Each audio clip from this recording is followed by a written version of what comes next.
ભગવાન શ્રી કૃષ્ણ કહે છે, એવા માણસથી દૂર જ રહેજો જે તમારી સાથે રહીને બસ પોતાનું કામ કઢાવવાનું જાણતો હોય.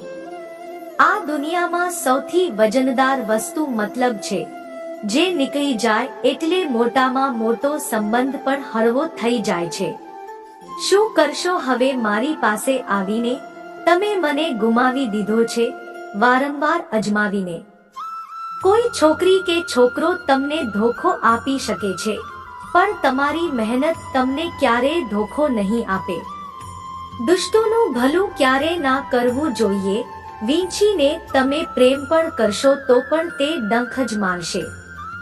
શા માટે ભરોસો કરો છો બીજા પર, જ્યારે તમારે ચાલવાનું છે પોતાના જ પગ પર? જો જીવનમાં શાંતિ ઈચ્છો છો તો સૌથી પહેલા પોતાના મનને શાંત કરો. પોતાની ભૂલ પણ સ્વીકારતા શીખો, કારણ કે હંમેશા સામેવાળા જ ખોટા નથી હોતા. તમે પરવાહ કરવાનું છોડી દો, લોકો તમને તકલીફ આપવાનું છોડી દેશે. સાચો પ્રેમ મોટા ભાગે દગાબાજ લોકો સાથે જ થાય છે. જે લોકો દિલથી સાચા હોય છે, જિંદગી તેમની પરીક્ષા સૌથી વધુ લે છે. ભૂલી જાય છે તે લોકો આપણને, જેમના માટે આપણે આખી દુનિયાને ભૂલી જઈએ છીએ. કમીઓ તો મારામાં પણ છે, કારણ કે દરેક પર વિચાર્યા વિના જ વિશ્વાસ કરી લઉં છું. અહીંયા જિંદગીનો કોઈ ભરોસો જ નથી, અને તમે લોકો પાસેથી આશા રાખીને બેઠા છો. જ્યારે સમય અને સંજોગો બંને સાથ ના આપે તો તેમનું પણ સાંભળવું પડે છે, જેમની કોઈ ઓકાત નથી હોતી. લોકો જ્યારે પૂછે છે કે તમે કયું કામ કરો છો, ત્યારે તેઓ ખરેખર ગણતરી કરે છે કે તમને કેટલું સન્માન આપવું. રસ્તા ગમે તેવા હોય, બસ તમને ખબર હોવી જોઈએ કે જવાનું ક્યાં છે. માણસને મરવાનો ડર નથી લાગતો, બલકે મરી મરીને જીવવાનો ડર લાગે છે. સંઘર્ષ થકવે જરૂર છે, પરંતુ આપણને બહારથી સુંદર અને અંદરથી મજબૂત બનાવે છે. જવાબદારીઓની એક ખાસ વાત હોય છે, તે તમને બગડવા નથી દેતી. કોઈનો હાથ ત્યારે જ પકડો જ્યારે તેનો સાથ જીવનભર નિભાવી શકો.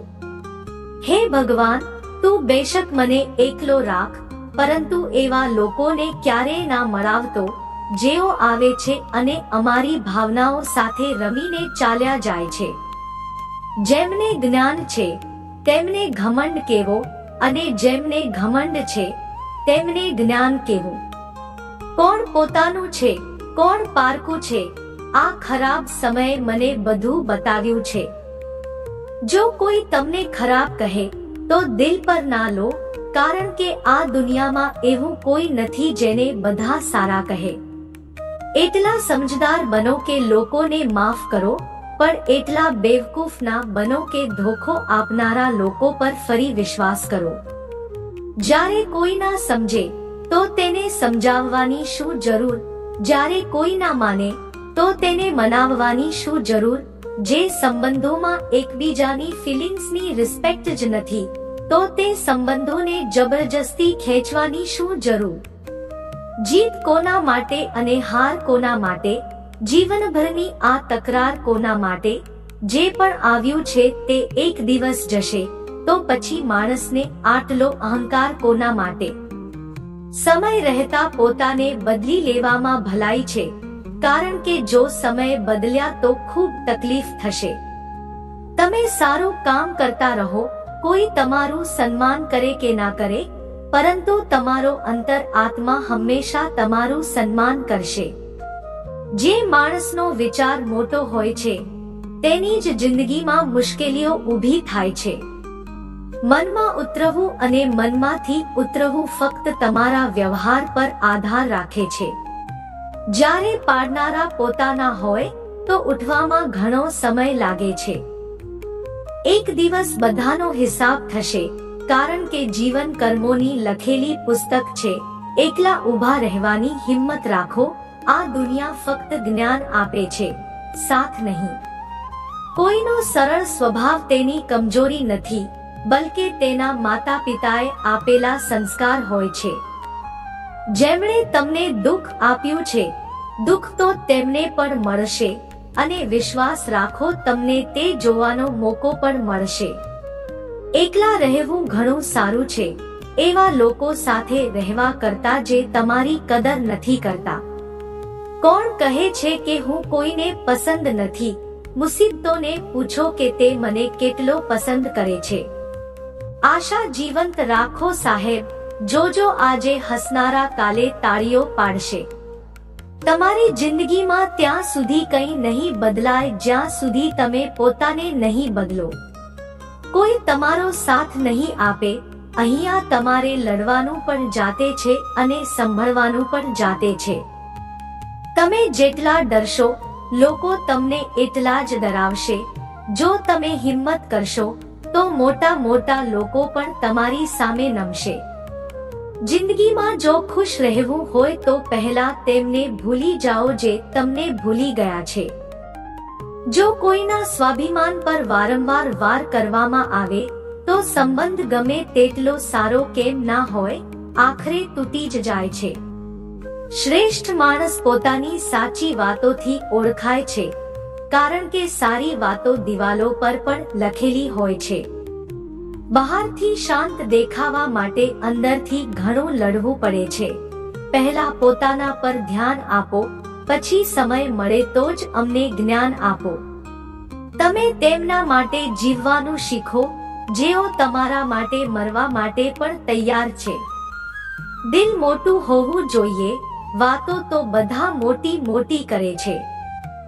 ખોવાયેલી વસ્તુને યાદ ના કરો અને જે મળ્યું છે તેને બરબાદ ના કરો. મજબૂતમાં મજબૂત લોખંડ પણ તૂટી જાય છે. જો ઘણા જૂઠા ભેગા થાય તો સાચો તૂટી જાય છે. જીદ હોય તો જીદ જ સાચી, કારણ કે આત્મસન્માનથી મોટું કંઈ પણ નથી. જે લોકો અંદરથી મરી જાય છે, મોટા ભાગે તે જ લોકો બીજાને જીવવાનું શીખવાડે છે.